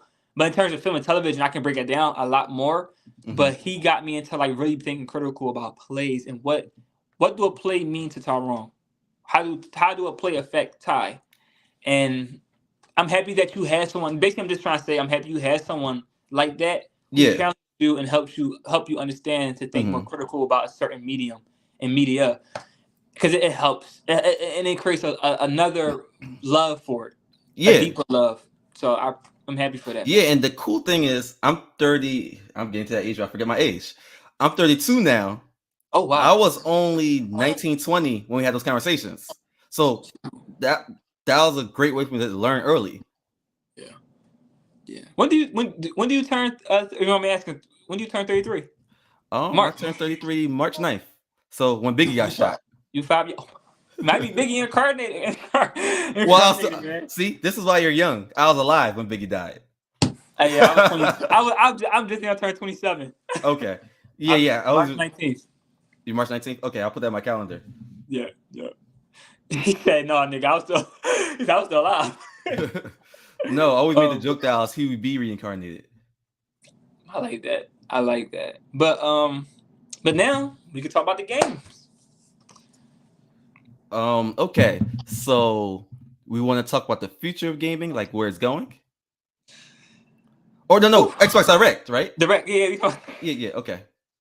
So just to get this out there for anybody viewing or watching, I own both consoles, but I am Xbox. That's why when Derek asked me to come on the show, I was like, I want to talk about the Direct. I'm excited for it. I'll be in class tomorrow, watching it while in class, learning a technique about Meisner or Uda Hagen. But yeah, so for starters, Ninja Theory is supposed to be giving a release date for Hellblade, the second game. I'm a big RPG fan, so RPGs gel well for me. So if you're into like Avowed, Avowed is the game they're working on now, coming out this year. But if you ever played Knights of the Old Republic 2, KOTOR 2, if you ever played New Vegas, Fallout, they're the same creators of those games, and I love the Outer Worlds. So for me, how people look at Bethesda, the best RPG writers, that has old school BioWare, I think personally that title belongs to Obsidian. They have written and will continue to write some of the best RPGs, and they're not only just well written but well connected. If I have a character who kills this random old lady from at the beginning of the game, towards the middle, it's the karma's coming back, and it makes sense. And the writing makes sense. So it's like last year was incredible. Oh yeah. I definitely think that. I agree. I agree too. And then the two other games being shown off. One. I'm not really into strategy based games. One is a strategy based game. And then what's the last? Oh, Indiana Jones. So they have the rights to make an Indiana Jones game. Is being revealed tomorrow. Gameplay and trailer. I didn't know that. Yeah. So let me tell the audience, since it's the first episode, my gaming background. Okay. I have all three. I have Switch, I have PS5, and I have Xbox. This is my first Xbox console I ever owned. You So told me. Game Pass is like a pleasant surprise for me. Yeah. So, and also because of what was happening in my life at the time, Mhm. I didn't experience 360 and PS3 the way I should have. I had PS3 towards the end, so I only had it for the last 2 years, year and a half. So I could go back and play all those games I missed. Even if I don't beat them, I can at least experience why people like them. Yeah. So, to your point, it makes sense that you're an Xbox person if you like RPGs. So people don't know that the original Xbox. I'm talking about Xbox came out, I think 2000, 2001. Mhm. That was the RPG machine, and then it carried on into the 360 era. Mhm. Xbox always been heavy RPGs, and the reason why I was so into them was because I had an Xbox first. Mhm. Like I had a Nintendo GameCube first, and then my real big boy console was Xbox 360. Mass Effect, Dragon Age. A lot of these RPGs were started there. People don't remember, but like Xbox used to do these really slummy like third-party exclusives. I hate third-party exclusives. I hate them. I get why they do it for competition, but if you don't own the IP, or if you don't own like that studio, you don't gotta do all that. I want to also just real quick. I love I'm loving JRPGs. Let me read to the audio people. So Test Films on YouTube asks, how do you feel about JRPGs? Yeah, so I'm new to JRPGs, but I'm just now getting into them. I'm working through Persona, a long behind game. It's a long game, but I'm enjoying it. But I have I'm a friend who loves Persona. Yeah, it's really good. It's really addictive. Game Pass. That's how I got into it. Like the Game Pass. Oh, it's on Game Pass? It was on Game Pass. I don't know if it still is, but it was on Game Pass for a little bit. Persona 5. And the thing about it is like I grew up on 360, so I didn't experience Final Fantasy. I didn't experience a lot of other like JRPGs, because that's more like Japanese RPGs. And that was Sony's lane. Xbox introduced us to Western RPGs, so that's what I grew up playing. And I'm so happy to say, like, now I'm older and when I have the time to play a JRPG, I enjoy them. Okay. But especially when it's just easy to know. We're not guessing anymore. You can just go on the internet and find which ones are the best ones. Yeah, 100%, 100%. But wait, Final Fantasy a JRPG? It has to be. Sorry? Final Fantasy is a JRPG. Like, it is. Okay. It is. Oh, I enjoy those a lot. Yeah, it has like quote unquote nowadays quote unquote Western like influence, but it's still very like much the last two. The last two or three do. Yeah. But it's still very much a JRPG. Okay. And again, because of like gaming and going back to its roots, like people get so frustrated when I say, like, I actually don't mind games where I don't mind turn-based RPGs. I don't mind turn-based they're easy to play now with the way our lives are. Yeah, it's fun. Like you get to strategize. That's what I liked about Final Fantasy VII. It was like that was turn-based, right? It wasn't, but it was. Okay. Like you felt you felt in control, but it had a lot of turn-based energy. It's hard to explain. Yeah. So the remakes with Cloud in them. Yeah. It's so good. And now you can ask me any questions or predictions I got for the Xbox Direct, because I got a few. if you have any or know anything. What game you think is going to generate the most buzz? Okay. My personal favorite game that I just love is Avowed. I love RPGs, but objectively speaking, the one that's going to generate the most buzz, I think it's gonna be Indiana Jones, man. Okay. Because Hellblade is supposed to be like Xbox answer to like the over the top third person game that PlayStation create lovely and that they do a lot. I think that's their way of getting it. There's gonna be another Hellblade. Yeah, will be a second one. But in terms of pure hype, it's an Indiana Jones game. Okay. And then I hate to say it, but then it's exclusive. Like those things, man. Oh, Chrono Trigger was good. Those things, man. They they just generate it's very similar to like, regardless of how some people might feel about Indiana Jones, or they might not know much about it, that Mm-hmm. is still a Lucasfilm IP. Yeah. That's big. So like that's like taking like Star Wars Outlaws and making it exclusive to one of the consoles, and then you drop everything they want. Like you're there tomorrow, they're dropping a trailer and gameplay. You don't see that no more. You'll see a teaser trailer or a trailer, Yeah. and then all right, that's it. And the They're trailer dropping. doesn't teach you nothing. It doesn't. So now you're seeing like this is going to be a full blown like showcase. It's a deep dive, I meant to say, and then the same way about. I love RPGs. I keep saying it, but like that's a deep dive tomorrow. So that's what I'm most excited for. Okay. Again, I'm not too familiar with strategy based games, so that the fourth game that's being talked about, I'm gonna look into it and see, maybe I like it, maybe see what's up with it. But word in the street. Last thing, I let you finish going on. I'm going on a little tangent. No, you're good. You're good. Keep going. Did you enjoy Hi-Fi Rush? I did. I didn't finish it, but I enjoyed it. It was a pleasant surprise. It was, yeah. I feel like with Game Pass, not that Sony doesn't do this, but Sony definitely doubled down on the single player experience. Mm-hmm. The cool thing about this generation of games for the past, basically since I met you, I feel like games were becoming very cookie cutter. I feel like games are now unique again. Yeah. Like 100%.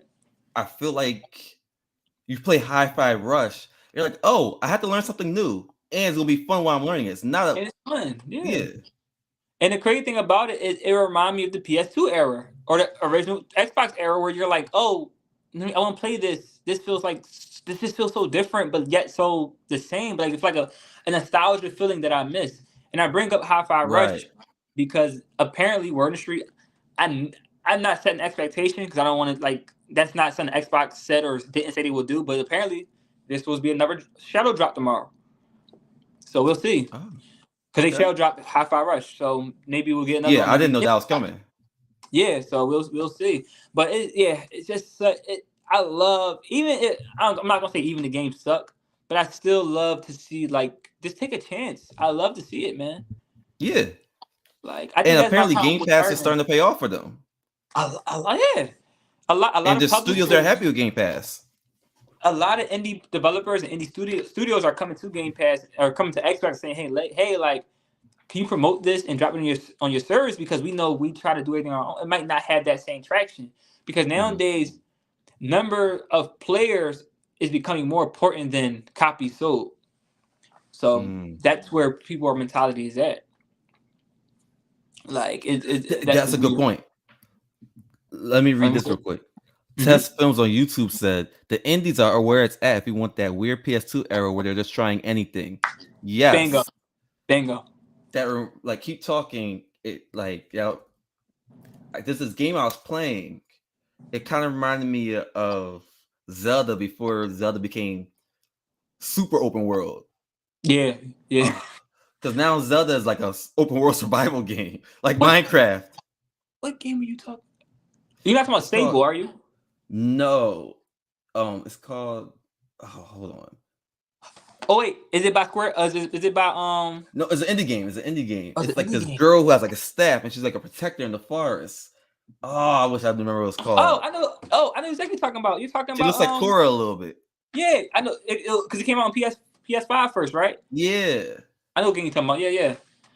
And then there's this game called Sifu where you have to do martial art combos. Yeah. Like this And era Sifu is a roguelike video game too, if I'm not mistaken. It is. Yes. You don't get, like, beautiful, man. Even PlayStation with Returnal, that's different. It's different. The fact they make it co-op, that feels very PS2-ish. Like, if I'm having a hard time, I can really wait for my brother-in-law to jump on. I'm like, yo, I can't beat this boss. I keep losing all my guns when I die. We need to jump them together. I need you, yeah. And we got away from that, like in the end of PS3 and PS4 era. I think we got away from that. Can you pin that real quick? Which one? This I want to try Sifu. Yep. Okay, so Test Films on YouTube said, I want to try Sifu real bad, but I'm too addicted to Streets of Rage 4 when it comes to beat 'em ups. So Oh my god, address it, then I will. Streets of Rage 4. I played it with my girlfriend because Mhm. that was like the game that was on Game Pass, and we was like, oh, we can play this together. Is it still on Game Pass or took We it off? they took it off of Game Pass, if I'm not Okay. mistaken. Okay. And it's so easy for her. Like I I didn't know know that. your wife is. I know she's played video games, right? As well, right? I gotta make her. Street of Rage, I can get her to play because it's easy enough. It's so but it is not only that is easy, but it's Mhm. just like you can get it. Like it's fun. Like we played it for like 2 hours straight. And we realized like, oh shoot, we got work tomorrow.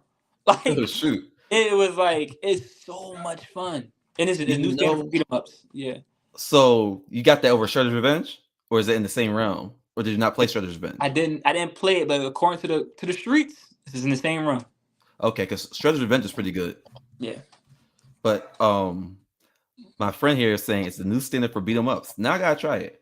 Now yeah. I'm trying to see where I can get it from. And if it is on sale, it's cheap. It's like $5 or $10. It's not that much. Yeah, because I mean it's also on mobile, which is the cool thing. We're at the or where these smartphones are so strong that their processors are so strong they can handle a lot of these games we're playing now. That's true. The iPhone 15, they updated. That was like the biggest caveat, like not caveat, the biggest thing about their promotion. They Mhm. updated the interface to like withstand real like cloud mobile gaming. Okay. So that was like the big selling. That's what I'm saying. It was like the big selling point. So I Okay. thought that was decent too. Like Yeah, okay, I like saw now we that. yeah. If you hear sirens, I'm in Chicago. I apologize. Listen, just a little while ago, when I first met you, when I was in West Oak Lane, Yeah. because I was on the main street, you used to hear sirens. Like I lived near a firehouse, so Oh yeah. That's okay. crazy, man. But I say any other questions you got for in terms of the direct? I feel like um, I think. Hopefully, get some release dates. That's what I that's think. yeah, and hopefully there's some things that are coming out sooner rather than later. Yeah, apparently Hellblade 2 is coming out. I think it was like it's a May release date, which Okay, I'm not upset that's not about. bad. And then Indiana Jones, they're aiming for holiday. That's not bad. Yeah, it's not bad at all. And then because Xbox's plan is to release a AAA game, not a double A or an Mhm, indie game. They're trying to release a AAA game every mhm. quarter. So that's their goal. Listen, we win because Yeah. whether you're a Sony guy or not, you um you want competition. Yeah. You want competition, so it keeps it balanced. Because once someone pulls away too much, they start screwing the consumer. And we've seen it. We've seen it happen on the Xbox pretty much. I won't say they won, but they did really well inside the Xbox 360 era. And then look what they did Xbox One. They effed up. PS4 took over, did a phenomenal job. PS5 right now in this PS5 era, they're not the most consumer friendly. Mhm, If people are noticing. Also like the Kojima game, I think it's called Overdose or OD. I'm mhm. excited for that. Like I'm excited for a lot of things that's like in the pipe. Is he the It's in the Solid pipe. Snake guy? Huh? I'm sorry. Who's that? Is he the Yeah. Solid Snake guy? I don't know hmm why I can't remember the name of the games right now. Yeah. Silent Hill. I think he also did Silent Hill with them.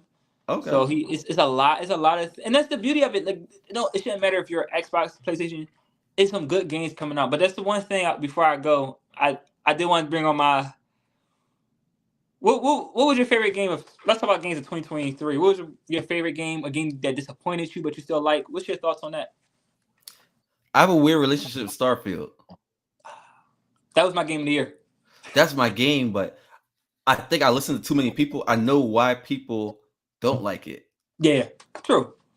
But for me, I look at it like it's Sims with guns in a way.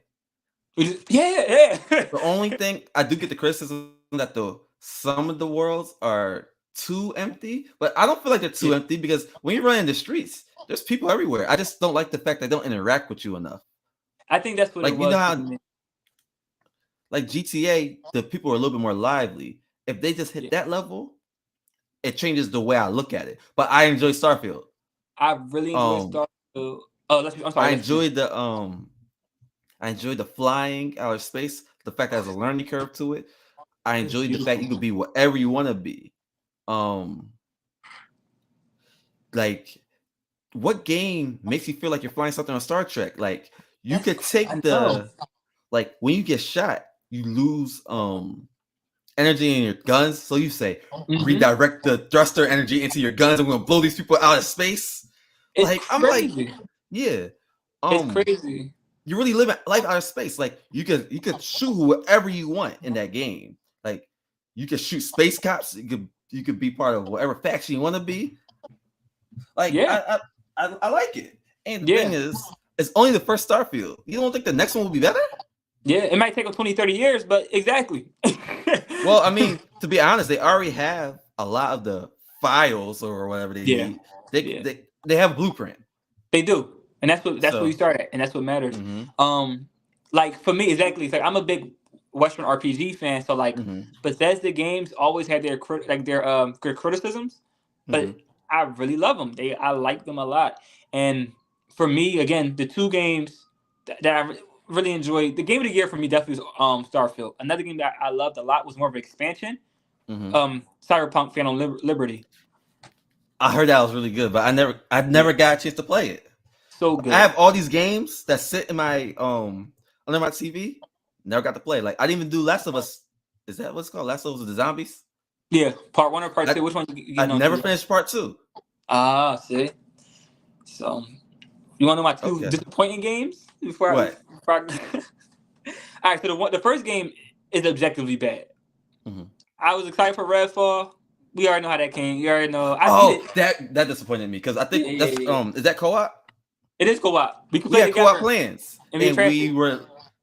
we just chilled. We were like, nah, never We mind. no. Yeah, I ended up beating it. It was just very bare bones, Mm-hmm. in best way. But the game that disappointed me the most is a game that I still enjoyed. 8 out of 10, or like even like 8.5 out of 10. Oh. Spider-Man 2, man. Really? It felt too safe. It felt too safe. You know what? I don't think they know how to make it not safe. I think that's what it is, because that's one of the The, games where and it's funny what how can they this do was to change it? exactly. It's not Because the much. first one probably peaked really high. I think that's what Like it I think they was. got the first one too perfect. Yeah, because that's the funny thing about it. Where that's why I'm mixed on it, because I enjoyed Spider-Man 2 more than the first Spider-Man game, but I Mm-hmm. still felt that like some of the lows were just really low. And then, but what I do like about Insomniac, which is my favorite PlayStation owned studio. I like how they took like ideas from the Web of Shadows and Mm-hmm. Spider-Man 3, the video game for the Xbox and the PlayStation 3. They Mm-hmm. really did. The writing was like that's what I'm trying to say. Like the writing, the voice acting wasn't the problem. I just felt that the first Spider-Man had a lot more side missions that felt more Yep. impactful compared to Spider-Man 2, where it's just So like, oh, Spider-Man 2, the side missions were like I they didn't. weren't it. Uh, The only one that mattered was the one with the fire cult. I don't want to ruin it Yuri, with Yuri, yeah, with Yuri. Yeah, yeah. Those the are the only ones story that, in Spider-Man was cool though. Spider-Man 2, yeah, like 100%. the boss Oh, fights were crazy. that was my big thing. There to me, I think it got Spider-Man 2 got boss fights right. I'm tired of playing video games, right? Where Mm-hmm. you're playing, like, let's be real, Spider-Man's an OP character.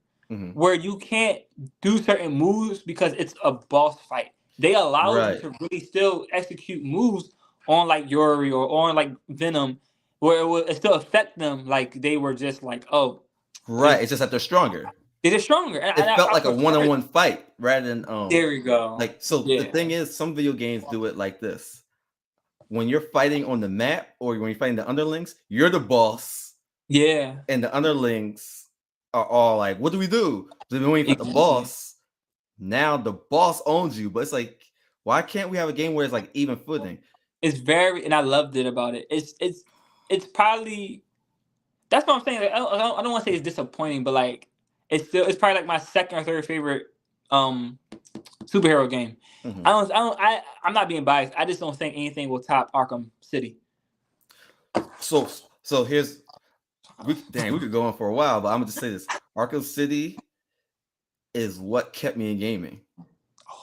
I love that. Arkham City, like for that to be like a that's like one of my favorite mainstream themes of all time. Like that Mr. Freeze fight, man. Like just Come on. the combos, like the gadgets, The, Arkham the, the way City. he adapts to everything you're doing, you can't Mhm. redo the same move. Yeah, Like what? That was crazy. Arkham City got it right. It it, it did, man. It did, and it's crazy because I'm not big. This is one thing I'm trying to work on. I actually don't replay games a lot. Like I once don't I beat either. a game, I probably won't replay I it. won't be playing Spider-Man 2. I There's probably nothing to can't. do. There's like nothing to do.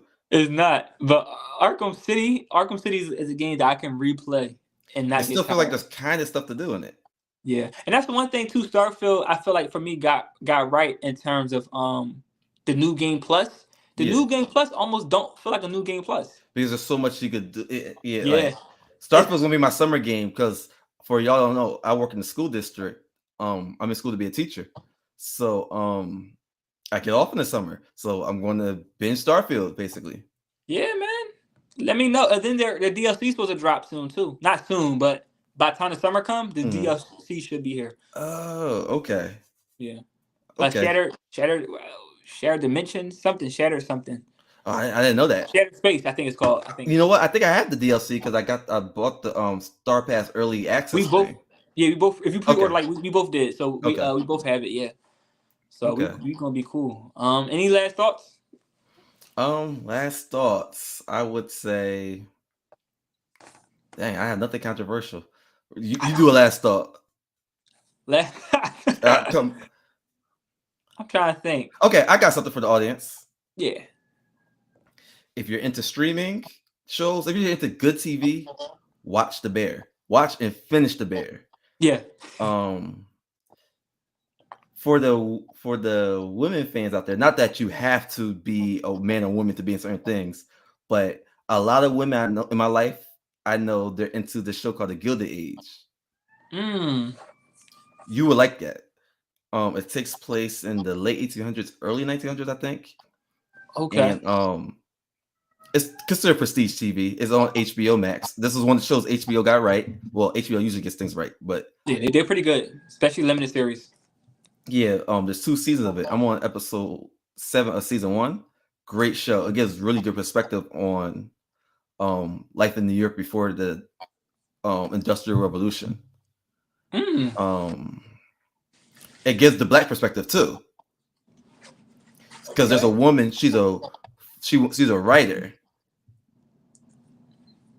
She's not the main character, but she's one of the main characters, but she's not the main. So Gilded Age is a suggestion from me. The Bear, you have to watch The Bear. You have to. Have to. And if you're into animation, you have to watch Castle. I suggest this for you, Castlevania. Both of Oh, that them. was I didn't watch it, but I heard a lot of positive reviews about that You one. know So I'll how I'm definitely big on check it out. Avatar. I mean, I named my Yeah. podcast after Avatar. Mm-hmm. Mm-hmm. Castlevania is like, for me, there's Avatar, and then there's my next two is like Voltron, and I'm talking about the newer non-comic book shows. It goes Avatar, and then Voltron and Castlevania. Wow. I So got that's big. I gotta check that out. you gotta I got. watch Castlevania, and there's a sequel series to Castlevania called Castlevania Nocturne, Mm-hmm. because Castlevania now leveled up because everyone loves it. They gave it more money, and the animation's A1. I heard about that. Okay. And one of the main characters is Haitian, and you being part of the diaspora as a black man, you will Yeah. relate to what she's saying because it takes place during slavery, Wow. and so it takes place in the 1800s. You'll love it. I love And it. yes, James, he said while you're on Hulu, Test Films from YouTube said while you're on Hulu, you gotta watch Fargo. I Oh yeah. started Fargo actually, Ooh. Okay. so Is it yeah, those are my Fargo suggestions. is another FX show, ain't it? That's Yeah, crazy. That's FX. crazy. They don't like, even like they got Sons, and I started watching that's great Yeah. because I Oh, didn't I watch got it a when it was question new. too Yes. before I go. So, where can I do anyone if you know the top of your head, if you can Google for me, where can I watch Craig in the Creek? Because I gotta get back on that. Like I Max, gotta. It's because on it's a Max. Cartoon Network show, so it's on I got Max. okay. I got Max already. Cool. I got a deal for Max. It was $2 for 6 months. You can't lose with I that. got So it in yeah, December. okay. So you definitely also on there they got the Mortal Kombat animated films, much better than Yeah, any of the movies. I watched them. Oh, you Yeah. did? Did you watch the Johnny Mhm. Cage one? Not that. That's the newest one, isn't it? Yeah, I ain't we'll watched talk that about one that yet. next time. You gotta Is come on. it? Like, yeah, it's on Is there. it It's on on there? there. Yeah, Oh it shoot, was bet. good. So yeah, I mean, we gotta do this like once a month or whenever you can. So I'll text you more about it. I got Okay. rehearsal. So I start rehearsals for 21 North, a show that I'm doing at the theater school Mm-hmm. at DePaul University. Rehearsals start Thursday. Mm-hmm. My off days are Friday and Saturday, but those probably will be my recouping days. But Yeah. like you said, at least once a month or Okay. twice a month, we can figure something out. I would Okay. love to be a guest, a recurring guest. I Yeah. appreciate you for having me. Like I a appreciate you for lot. doing this. Like, you being on the first episode of something I've been wanting to do since I was like 21 and I'm 32 now is mean a lot to me. Like, Appreciate that. Thank you. yeah. So yeah, I'm glad you're the first episode. Like, I really enjoyed this conversation. Appreciate that, man. I let you do your And posts and everything, man. say again? I said, no, go ahead. No, and I was gonna say, I never said this to you before, but I'm proud of you for having the courage to do acting school. You went to Atlanta for it. You're in Chicago for it. I'm really proud of you. Keep it up. Thank you. Appreciate that. Thank you, brother. All right, so I'm going to end it here. So this was the first episode. For those who watched and participated, thank you. Oh wait, we gotta plug you in. Hold on. I got the I bought the software so I could be able to do this. Hold on. Wait, Yeah, what's going on? I got to plug you in. Oh, Follow my boy Ty Norwood on Instagram. Ty_Norwood97. It's spelled the way it sounds. You can see it on the screen. Follow on Instagram. He posts funny things. He posts insightful things. See, watching your stories on Instagram is kind of like a Black History lesson. yeah, I know, right? Oh my gosh, and it's funny because it's funny you said that because my a member from my cohort said the same thing, and they were like, "I only known you since August, but it feel like it's like an all year round Black History thing. Like you don't every month is Black History Month." And I was like, Yeah. "Yeah, like you don't come up for just 1 month. You got to keep the celebration going, baby. You don't stop for 1 month." No. All right. And yeah, so this will be on all streaming platforms after this uploads in 10 minutes. It'll be on all streaming platforms, Spotify, iTunes. Is it called iTunes these days? Apple Podcasts, I meant to say. iHeartRadio. So it'll be on anywhere you can find podcasts. It'll be on there. And if it's not on your favorite podcasting platform, reach out to me. I'll put it on there. All right. So I'm logging out. Thanks for joining us. All right, y'all.